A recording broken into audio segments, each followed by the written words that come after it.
پیارے بچوں، یہ کہانی ہے ایک چالاک گدھے کی جس کا مالک بہت سمجھدار اور محنتی تھا۔ وہ ہر روز اپنے گدھے پر فیکٹری سے نمک لاتا اور اسے شہر کی منڈی میں بیچ آتا۔ گاؤں اور شہر کے رستے کے بیچ ایک ندی گزرتی جسے ہر روزانہ پار کر کے وہ اپنے گدھے کے ساتھ شہر پہنچتا۔ دن گاؤں سے شہر جانے والے رستے کے بیچ ندی میں گدھے کا پاؤں غلطی سے پھسل گیا، جس کی وجہ سے اس کے اوپر لادا ہوا سارا نمک پانی میں گھل گیا اور آدھا رہ گیا۔ گدھے کا مالک اس نقصان پر بہت پریشان ہوا کیونکہ اس کی آدھی محنت ضائع ہو چکی تھی۔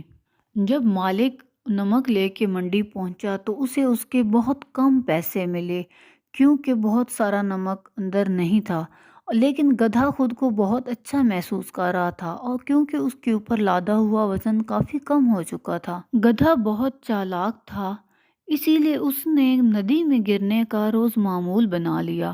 وہ ہر روز پانی میں گر جاتا اور اس کے اوپر لدا ہوا نمک کم ہو جاتا، لیکن مالک کا بہت نقصان ہو جاتا۔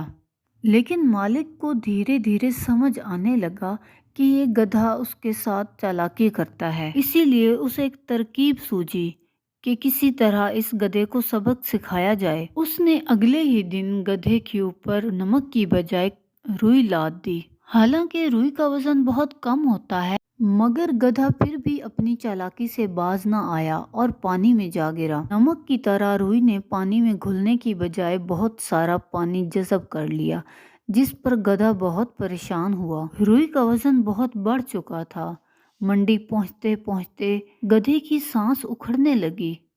وہ بہت تھک چکا تھا، لیکن اسے یہ اچھے سے سمجھ آ چکا تھا کہ اس کے مالک نے اسے سزا دینے کے لیے اس کے ساتھ یہ سب کیا ہے۔ اس کے بعد گدھا بالکل تیر کی طرح سیدھا ہوا اور آئندہ اس نے ایسی حرکت کبھی نہ کی۔ اس کے بعد اس نے خوب سبق سیکھا اور ہر روز بڑے ہی اچھے بچوں کی طرح ندی پار کر لیتا اور کبھی گرنے کی کوشش نہ کرتا۔